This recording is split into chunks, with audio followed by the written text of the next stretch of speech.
Good morning, Sir Ted, Miss Tata. Oo, Ganda umaga mga suki na consumers natin po na hirap ngayong oo. umaga. Yung bang kuya mo si Habagat? Well, dapat po anak ko kaso hindi ako nagkaanak ng lalaki.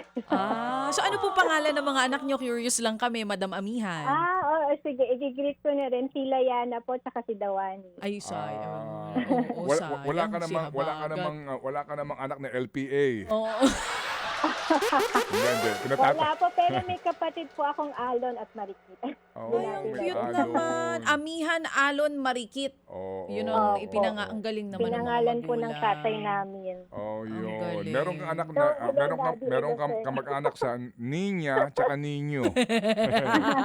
The joke lang. Okay, go ahead. Oh, ito Oo. na, si Amihan Malabay nga po ang spokesperson ng Suki Consumer Network. Sa gitna pa rin po ng pagtaas ng presyo ng langis, mga kapatid, yung patuloy din na pagtaas ng presyo ng ilan po sa mga bilihin. Daw ang sinasabi ng DTI, nakamonitor naman daw sila, hindi pa daw tumataas yung mga produkto. Kayo ba, Amihan, sa monitoring ninyo, kamusta po yung presyohan sa ngayon? Tumaas na nga po ba yung presyo, hindi lang sa mga supermarket, sa mga palengke po, kamusta?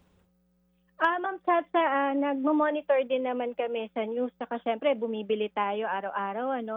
Talagang ang presyo, kahit wala pang oil crisis, itong Marso, talagang very volatile yan, nag-iiba-iba. At Tama. iba rin yung sinasabi ng DTI kasi ang minomonitor lang nila ay yung mga suggested retail prices sa limited number ng mga pamilihan.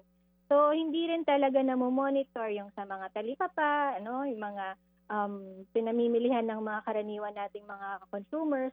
At ngayon nga, talagang may mga nagsasabi na rin ng mga market owners na may mga nagtaas na kahit hindi pa effective yung before pa kahapon kahit hindi pa nag-start yung yung taas presyo ng petrolyo. Oo. So para sa inyo minomonitor lang ng DTI kasi yung may SRP. May Wala SRP.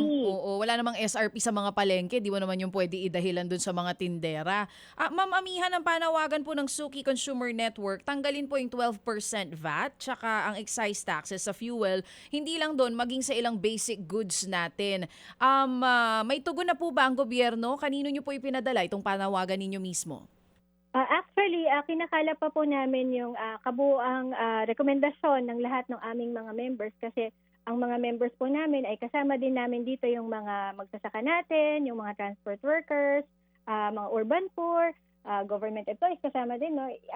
Napakalaki kasi ng epekto nito. So, yun nga makikita natin na sa ilang araw pa lang, may mga nagtataas na hindi pa nga nakikita ng mga ahensya yung kabuang epekto nito kasi kahapon dun sa House hearing, no, nakita natin na gusto munang makita ng halimbawa ng DepDev yung trend bago nila i-recommend na talagang tanggalin na muna or i-suspend ang VAT at excise tax. Pero kami, ang Suki Network at iba-iba pang organisasyon, matagal na, ilang taon na naming sinasabi na napaka laki ng burden na pinapasa yung 12% na VAT sa bawat consumer good na pinoprocure natin, no?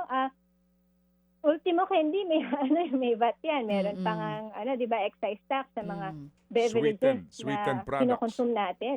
So mga consumption goods po ito na talagang diretsong epekto sa ating mga consumer.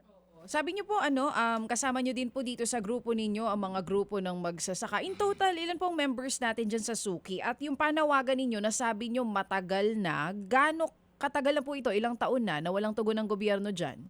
Ang Suki po ay nasa 7 years na, no? Pero kasama din namin yun nga yung mga magsasaka, halimbawa yung Kilusang Magbukid ng Pilipinas, meron kaming around mga 20 member organizations bilang network, so iba't ibang mga people's organizations. Sinusuportahan din namin yung kanilang mga matagal ng panawagan, halimbawa yung pag-scrap ng rice liberalization law kasi very import dependent tayo. So pati to, yung pag-import natin ng iba't ibang produkto, malaki ang epekto dahil ngayon lahat yan transport. So ang oil deregulation law, napakatagal na yan, matagal na rin namin itong pinapanawagan na ibasura na kasi ito talaga yung nagiging hindi man palusot, no? Pero sinasabi ng gobyerno na hindi nila pwedeng i-impose ito dahil labag ito sa oil deregulation law because the oil deregulation law allows the yung pricing ng free market ng mga trade, mga industry players na mag-set ng presyo. Kaya tayo parang naho-hold up ngayon. Okay. So, ito na lamang amihan kasi sigurado naman muli kaming tatawag sa iyo sa development nga nitong mga pangyayaring ito sa usapin ng ating problema sa halaga ng ating bilihin. Ano ang reaksyon ng inyong grupo amihan kapag ang katwiran ng gobyerno malaki ang mawawala sa pera ng gobyerno kapag tinanggal nga yung excise tax na yan at saka yung VAT na yan on fuel?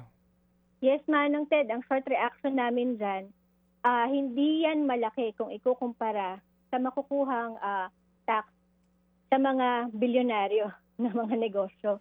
Na ito naman dapat yung nagbibigay ng ng karampatang tax para ipagulungin yung ekonomiya dahil punong-puno na tayo, sobra-sobra na tayo sa consumption tax, direct income tax, sa consumption tax. Pero yung mga malalaking negosyo, lalong lumayaman. Ibahagi naman nila yung kanilang mga tubo na sobra-sobra na. At ito naman, napupunta rin lang sa korupsyon, no? Yung taxes na kinukuha sa atin, napupunta lang sa bilyong-bilyong kinukurakot. So, hindi na tama na magpatuloy pa. At it's high time to scrap VAT and excise tax dahil hindi natin napapakinabangan, walang serbisyo sa mamamayan na dumarating po sa atin. Sige, so yan ay loud and clear na aming narinig at tayo kaisa ng inyong grupo sa pagbabantay ngayon, lalo na dito sa mga panukalang ito at yung presyo ngayon ng mga pangunahing bilihin at hindi lang po yung nasa SRP pati po yung must consume. Kasi as an example dito, toothpaste, hindi kasama sa SRP. Toothpaste. Yes, sir. Mga basic hygiene products. Sino ba ang hindi po nagsisipilyo? Mag-asin daw kayo. Ang sabi ng taga DTI nung na-interview namin, mag-asin daw tayo. Mag-asin na totoo nga ba lang. yun, Manong? Oo, totoo po yun. Yes, Na-interview po namin at yun po ang sabi sa Pwede naman amin. daw gumamit ng asin. Oo. Wala naman ang pong shampoo ba? Alam mo, dignity tayo yan. Ikaw kaya ilublob namin sa asin nung para ka maging tuyo. Alam mo yung tuyo na nakakain ka na ba nun? Oo, Sa favorite amin ko sa yan waray-waray. Mapag-add, masyado maalat pero binababad mo sa asin. Anyway, Ayaw natin yan, Sir Ted, magkaka-kidney disease tayo. Wala pa naman tayong sa PhilHealth. pondo Okay. sa pondo sa ospital. Sige, anyway, salamat na marami, amihan, at muli kaming tatawag. Maraming salamat po, Sir Ted. Mga kapatid, para sa iba pang mga balita at impormasyon, sundan niyo po kami sa X, Instagram, Facebook at syempre sa TikTok, True Network PH. Mag-subscribe din po kayo sa aming YouTube channel, True Network. May website din po tayo, truenetwork.ph, at pwede niyo rin po kaming mapanood sa Channel 19 ng aming True FM TV. Lagi pa rin makinig sa radyo dito po sa 105.9 True FM dahil dito, laging true sa'yo, kapatid. Tayo sa totoo, tunay at tapat.